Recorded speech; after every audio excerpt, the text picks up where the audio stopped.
भारत में अंग्रेजों का आगमन और सत्ता पर अधिकार।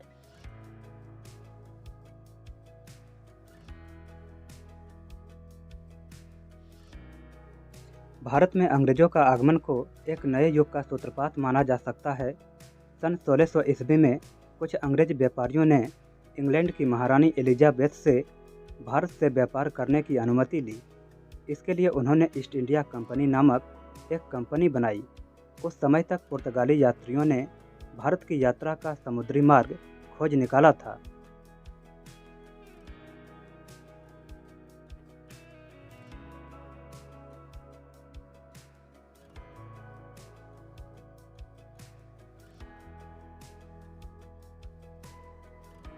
उस मार्ग की जानकारी लेकर तथा व्यापार की तैयारी करके इंग्लैंड से सन 1608 में हेक्टर नामक एक जहाज़ भारत के लिए रवाना हुआ। इस जहाज़ के कैप्टन का नाम हॉकिंस था। हेक्टर नामक जहाज़ सूरत के बंदरगाह पर आकर रुका। उस समय सूरत भारत का एक प्रमुख व्यापारिक केंद्र था।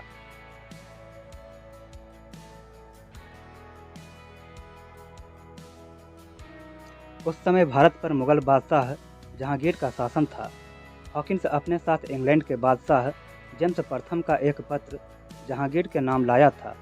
उसने जहांगीर के राज दरबार में स्वयं को राजदूत के रूप में पेश किया तथा घुटनों के बल झुककर उसने बादशाह जहांगीर को सलाम किया।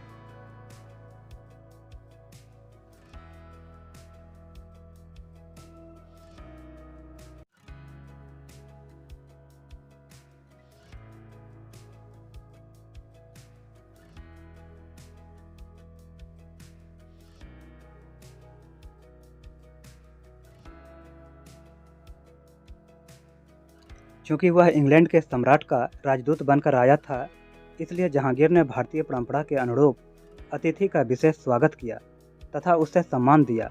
जहांगीर को क्या पता था कि जिस अंग्रेज कौम के इस तथाकथित नुमाइंदे को वह सम्मान दे रहा है, एक दिन इसी कौम के वंशज भारत पर शासन करेंगे तथा हमारे शासकों तथा जनता को अपने सामने घुटने टिकवाकर सलाम करने को मजबूर करेंगे।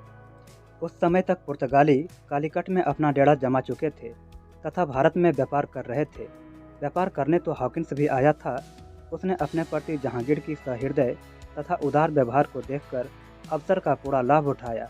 हॉकिंस ने जहांगीर को पुर्तगालियों के खिलाफ भड़काया तथा जहांगीर से कुछ विशेष सुविधाएं तथा अधिकार प्राप्त कर लिए। उसने इस कृपा के बदले अपनी सैनिक शक्ति बनाई।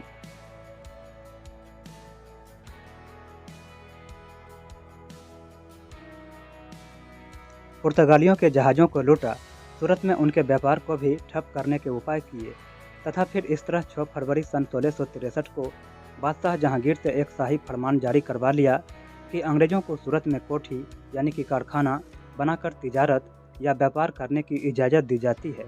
इसी के साथ जहांगीर ने यह इजाज़त भी दे दी कि उसके राज दरबार में इंग्लैंड का एक राजदूत रह सकता है। इसके फलस्वरूप सर टॉमस रोज सन 1615 में राजदूत बनकर भारत आया।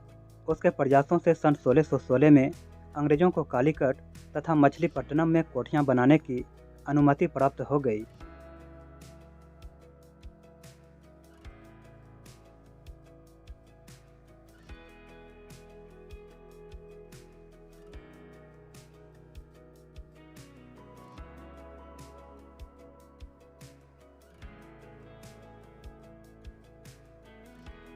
शाहजहां के शासनकाल में सन 1634 में अंग्रेजों ने शाहजहां से कहकर कलकत्ते से पुर्तगालियों को हटाकर केवल स्वयं व्यापार करने की अनुमति ले ली।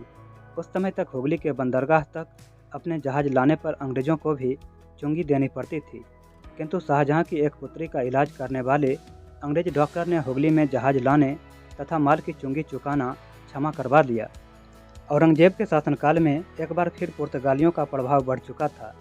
मुंबई का टापू उनके अधिकार में था। सन 1661 में इंग्लैंड के सम्राट को यह टापू पुर्तगालियों से दहेज में मिल गया। बाद में सन 1668 में इस टापू को ईस्ट इंडिया कंपनी ने इंग्लैंड के सम्राट से खरीद लिया। इसके पश्चात अंग्रेजों ने इस मुंबई टापू पर किलेबंदी भी कर ली। सन 1664 में ईस्ट इंडिया कंपनी की ही तरह भारत में व्यापार करने के लिए फ्रांसीसियों की एक कंपनी आई। इन फ्रांसीसियों ने सन 1668 में सूरत में, 1669 में मछलीपट्टनम में तथा सन 1774 में पांडिचेरी में अपनी कोठियाँ बनाई। उस समय उनका प्रधान था दुमास। सन 1741 में दुमास की जगह डुप्ले की नियुक्ति हुई। लिखा है कि डुप्ले एक अत्यंत योग्य तथा चतुर सेनापति था। उसके पूर्वाधिकारी दुमास को मुगल शासन के द्वारा नवाब का खिताब मिला हुआ था, इसलिए जब डुप्ले आया तो उसने स्वयं ही अपने आप को नवाब डुप्ले कहना शुरू कर दिया। डुप्ले पहला यूरोपीय निवासी था जिसके मन में भारत के अंदर यूरोपियन साम्राज्य कायम करने की इच्छा उत्पन्न हुई। डुप्ले को भारतवासियों में कुछ खास कमजोरियां नजर आई जिनसे उसने पूरा लाभ उठाया।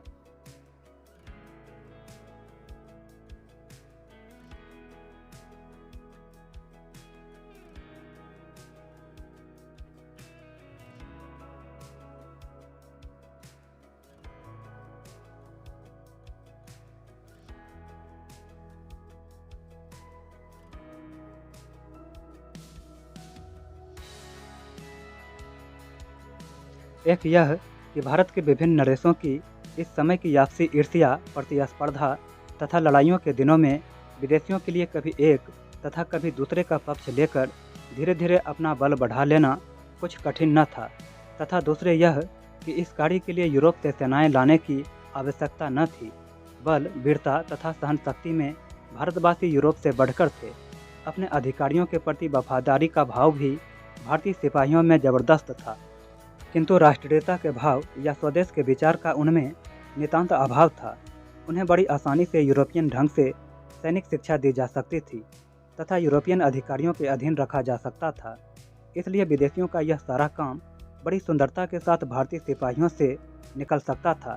डुप्ले को अपनी इस महत्वाकांक्षा की पूर्ति में केवल एक बाधा नजर आती थी तथा वह थी अंग्रेजों की प्रतिस्पर्धा।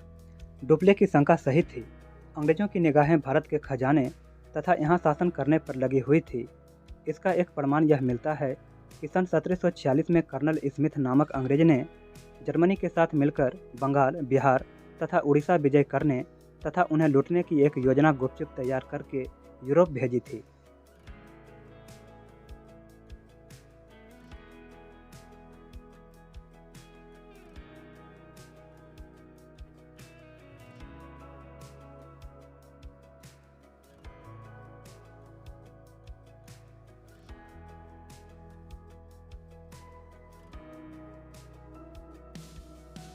अपनी योजना में कर्नल स्मिथ ने लिखा था कि मुगल साम्राज्य सोने तथा चांदी से लबालब भरा हुआ है।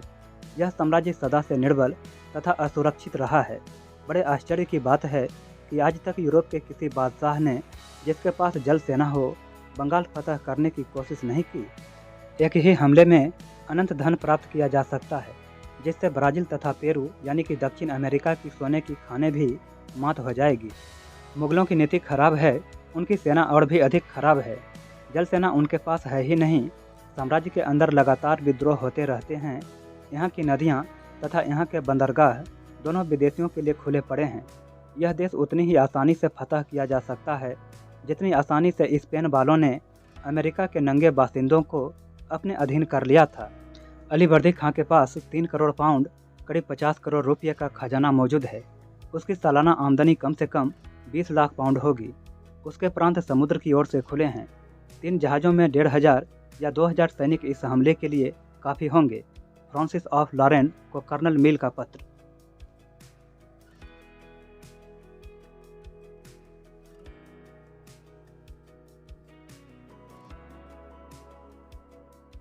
जनरल मिल ने कुछ अधिक ही सपना देखा था, किंतु इससे इनकार नहीं किया जा सकता कि ईस्ट इंडिया कंपनी के अंग्रेज भी अपने ऐसे ही मंसूबों को पूरा करने में जुटे हुए थे। दरअसल विदेशियों द्वारा भारत को गुलाम बनाने की ये कोशिशें भारतवासियों के लिए बड़ी लज्जाजनक बातें थीं, विशेष रूप से इसलिए कि इस योजना में स्वयं भारत के लोगों ने साथ दिया तथा आगे चलकर अपने पैरों में गुलामी की बेड़ियां पहन ली। जनरल मिल ने लिखा है, 18वीं सदी के मध्य में बंगाल के अंदर हमें यह लज्जाजनक दृश्य देखने को मिलता है कि उस समय के विदेशी ईसाई कुछ हिंदुओं के साथ मिलकर देश के मुसलमान शासकों के खिलाफ बगावत करने तथा उनके राज को नष्ट करने की साजिशें कर रहे थे। अंग्रेज कंपनी के गुप्त मददगारों में खास कलकत्ते का एक मालदार पंजाबी व्यापारी अमीचंद था। उसे इस बात का लालच दिया गया कि नवाब को ख़त्म करके मुर्शिदाबाद के खजाने का एक बड़ा हिस्सा तुम्हें दे दिया जाएगा तथा इंग्लिस्तान में तुम्हारा नाम इतना अधिक होगा जितना भारत में कभी न हुआ होगा। कंपनी के मुलाजिमों को आदेश था कि अमीचंद की खूब खुशामद करते रहो। कंपनी के बादों तथा अमीचंद की नीयत ने मिलकर बंगाल के तत्कालीन शासक अलीवर्दी खां के तमाम वफादारों को विश्वासघात करने के लिए तैयार कर दिया। उधर कलकत्ते में अंग्रेजों की तथा चंद्रनगर में फ्रेंच लोगों की कोठियां बनाना तथा किलेबंदी करना लगातार जारी था। अलीवर्दी खां को इसकी जानकारी थी। फिर जब उसे अमीचंद तथा दूसरे विश्वासघातकों की चाल का पता चला तो उसने उनकी सारी योजना विफल कर दी। किंतु इन सब घटनाओं से अलीवर्दी खां सावधान हो गया तथा पुर्तगालियों, अंग्रेजों तथा फ्रांसीसियों तीनों कौमों के मंसूबों का उसे पता चल गया। बंगाल के नवाब अलीवर्दी खां को कोई बेटा न था, इसलिए उसने अपने नवासे सिराज उज दौला को अपना उत्तराधिकारी बनाया था। अलीवर्दी खां बूढ़ा हो चला था, वह बीमार रहता था तथा उसे अपना अंत समय निकट आता दिखाई दे रहा था।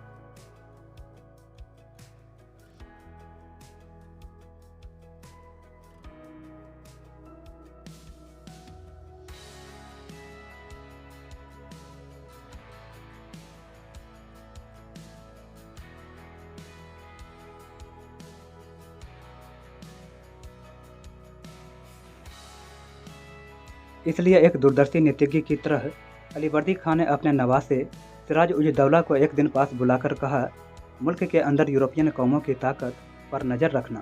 यदि स्वयं मेरी उम्र बढ़ा देता तो मैं तुम्हें इस डर से भी आज़ाद कर देता। अब मेरे बेटे, यह काम तुम्हें करना होगा। तेलंग देश में उनकी लड़ाइयाँ तथा उनकी कूटनीति की ओर से तुम्हें होशियार रहना चाहिए। अपने अपने बादशाहों के बीच के घरेलू झगड़ों के बहाने इन लोगों ने मुगल सम्राट का मुल्क तथा शहंशाह की रियाया का धन माल छीनकर आपस में बांट लिया है। इन तीनों यूरोपियन कौमों को एक साथ कमज़ोर करने का ख्याल न करना। अंग्रेज़ों की ताकत बढ़ गई है, पहले उन्हें ख़त्म करना। जब तुम अंग्रेज़ों को ख़त्म कर लोगे तब बाकी दोनों कौमें तुम्हें अधिक तकलीफ़ न देगी। मेरे बेटे, उन्हें किला बनाने या फौजें रखने की इजाज़त न देना। यदि तुमने यह गलती की तो मुल्क तुम्हारे हाथ से निकल जाएगा।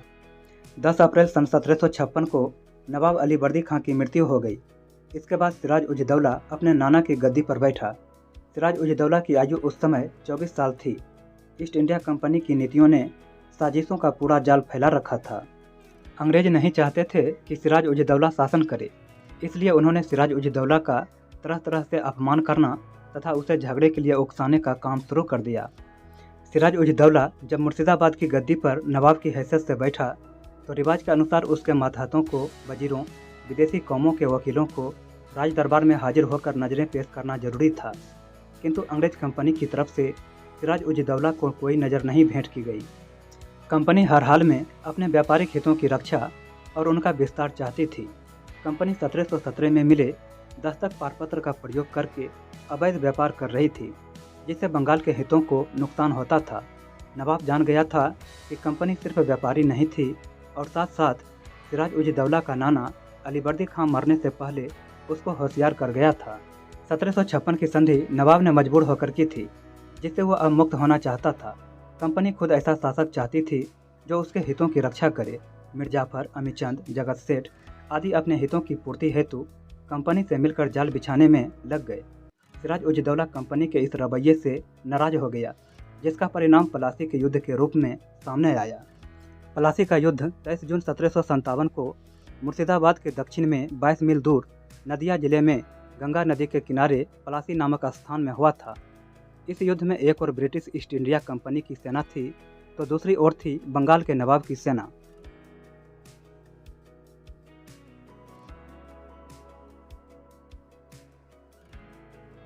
कंपनी की सेना ने रॉबर्ट क्लाइव के नेतृत्व में नवाब सिराजुद्दौला को हरा दिया था, किंतु इस युद्ध को कंपनी की जीत नहीं मान सकते, क्योंकि युद्ध से पूर्व ही नवाब के 3 सेनानायक, उसके दरबारी तथा राज्य के अमीर सेठ, जगत सेठ आदि से क्लाइव ने षड्यंत्र कर लिया था। नवाब की तो पूरी सेना ने युद्ध में भाग भी नहीं लिया था। युद्ध के फौरन बाद मीर जाफर के पुत्र मीरन ने नवाब की हत्या कर दी थी।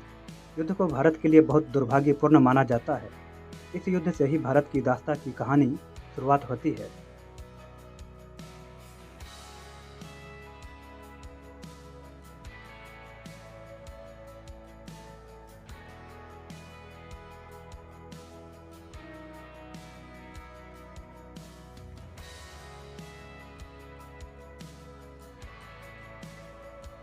इस युद्ध से कंपनी को बहुत लाभ हुआ। वह आई तो व्यापार हेतु थी, किंतु बन गई शासक। इस युद्ध से प्राप्त संसाधनों का प्रयोग कर कंपनी ने फ्रांस की कंपनी को कर्नाटक के तीसरे और अंतिम युद्ध में निर्णायक रूप से हरा दिया था। इस युद्ध के बाद बेदरा के युद्ध में कंपनी ने डच कंपनी को हराया था।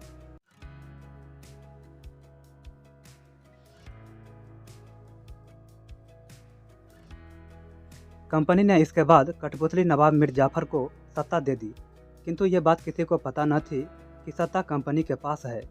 नवाब के दरबारी तक उसे कलाइव का गधा कहते थे। कंपनी के अफसरों ने जमकर रिश्वत बटोरी। बंगाल का व्यापार बिल्कुल तबाह हो गया था। इसके अलावा बंगाल में बिल्कुल अराजकता फैल गई थी। प्लासी के युद्ध में जीत से कंपनी को लाभ स्वरूप प्राप्त हुआ भारत के सबसे समृद्ध तथा घने बसे भाग से व्यापार करने का एकाधिकार, बंगाल के शासक पर भारी प्रभाव और बंगाल पर कंपनी ने अप्रत्यक्ष संप्रभुता, बंगाल के नवाब से नजराना, भेंट, क्षतिपूर्ति के रूप में भारी धन वसूली, एक सुनिश्चित क्षेत्र 24 परगना की जागीर का राजस्व मिलने लगा। बंगाल पर अधिकार व एकाधिकारी व्यापार से इतना धन मिला कि इंग्लैंड से धन मंगाने की जरूरत नहीं रही। इस धन को भारत के अलावा चीन से हुए व्यापार में भी लगाया गया। इस धन से सैनिक शक्ति गठित की गई, जिसका प्रयोग फ्रांस तथा भारतीय राज्यों के विरुद्ध किया गया। देश से धन निष्कासन शुरू हुआ, जिसका लाभ इंग्लैंड को मिला। वहां इस धन के निवेश से ही औद्योगिक क्रांति शुरू हुई।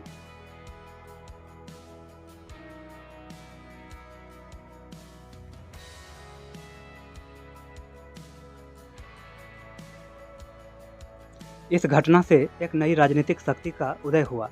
कंपनी के हित राजनीति से जुड़ गए और वह प्रभुत्व प्राप्ति में जुट गई। मुगल साम्राज्य की दुर्बलता भी साफ हो गई। कंपनी को भारत के शासक वर्ग की चरित्र खोट का पता लग गया। प्लासी के युद्ध के बाद सत्तारूढ़ हुआ तथा पद हेतु ईस्ट इंडिया कंपनी पर निर्भर था। जब तक वो कंपनी का लोभ पूरा करता रहा, पद पे भी बना रहा। उसने खुले हाथों से धन लुटाया, किंतु प्रशासन संभाल नहीं सका। सेना के खर्च, जमींदारों की बगावतों से हालत बिगड़ रहा था। लगान वसूली में गिरावट आ गई थी। कंपनी के कर्मचारी दस्तक का जमकर दुरुपयोग करने लगे थे। वो इसे कुछ रुपयों के लिए बेच देते थे। इससे चुंगी बिक्री कर की आमद जाती रही थी। बंगाल का खजाना खाली होता जा रहा था। हालबेल ने माना कि सारी मुसीबत की जड़ मीर जाफर है।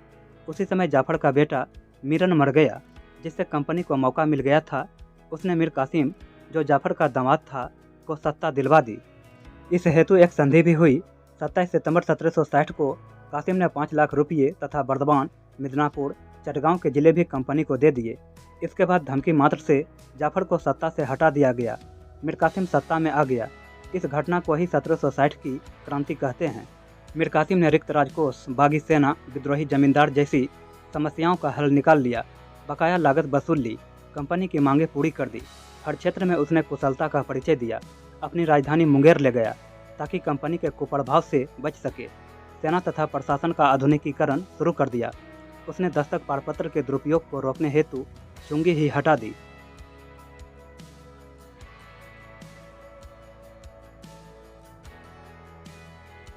मार्च 1763 में कंपनी ने इसे अपने विशेषाधिकार का हनन मान युद्ध शुरू कर दिया। लेकिन इस बहाने के बिना भी युद्ध शुरू हो ही जाता, क्योंकि दोनों पक्ष अपने अपने हितों की पूर्ति में लगे थे। कंपनी को कठपुतली चाहिए थी, लेकिन मिला एक योग्य हाकिम। 1764 युद्ध से पूर्व ही कटवा, गिरिया, उदोनाला की लड़ाइयों में नवाब हार चुका था। उसने दर्जनों षड्यंत्रकारियों को मरवा दिया, यानी कि वो मीर जाफर का दामाद था और जानता था कि सिराजुद्दौला के साथ क्या हुआ था। मीर कासिम ने अवध के नवाब से सहायता की याचना की। नवाब शुजा-उद-दौला इस समय सबसे शक्तिशाली था। मराठे पानीपत की तीसरी लड़ाई से उबर नहीं पाए थे। मुगल सम्राट तक उसके यहाँ शरणार्थी था। उसे अहमद शाह अब्दाली की मित्रता प्राप्त थी। जनवरी 1764 में मीर कासिम उससे मिला। उसने धन तथा बिहार के प्रदेश के बदले उसकी सहायता खरीद ली। शाह आलम भी उनके साथ हो लिया, किंतु तीनों एक दूसरे पर शक करते थे। इन्हीं परिस्थितियों में बक्सर की लड़ाई 23 अक्टूबर 1764 में बक्सर शहर के करीब ईस्ट इंडिया कंपनी और बंगाल के नवाब मीर कासिम, अवध के नवाब शुजा-उद-दौला तथा मुगल बादशाह शाह आलम द्वितीय की संयुक्त सेना के बीच लड़ी गई थी, जिसमें हेक्टर मुनरो के सेनापतित्व में अंग्रेजी कंपनी ने तीनों को हरा दिया था। लड़ाई में अंग्रेजों की जीत हुई और इसके परिणाम स्वरूप पश्चिम बंगाल, बिहार, झारखंड, उड़ीसा और बांग्लादेश का दीवानी और राजस्व अधिकार अंग्रेज कंपनी के हाथ चला गया। बक्सर के युद्ध के परिणाम बेहद महत्वपूर्ण निकले। सहजी प्रयास से पूरा अवध कंपनी को मिल गया था। नवाब शुजा-उद-दौला की हालत इतनी गिर गई कि उसने कंपनी के सामने आत्मसमर्पण कर दिया था। शाह आलम भी कंपनी की शरण में आ गया था। बंगाल अब कंपनी का अधीनस्थ राज्य बन गया। अवध उस पर आश्रित तथा मुगल सम्राट कंपनी का पेंशन भोगी। ये सभी कार्य इलाहाबाद की संधि 16 अगस्त 1765 से हुआ। इसके बाद बंगाल, बिहार, उड़ीसा, झारखंड की दीवानी कंपनी को मिल गई थी। बंगाल में द्वैध शासन शुरू हो गया। इसके बाद दिल्ली पर भी अंग्रेजों का प्रभाव और फिर अधिकार हो गया।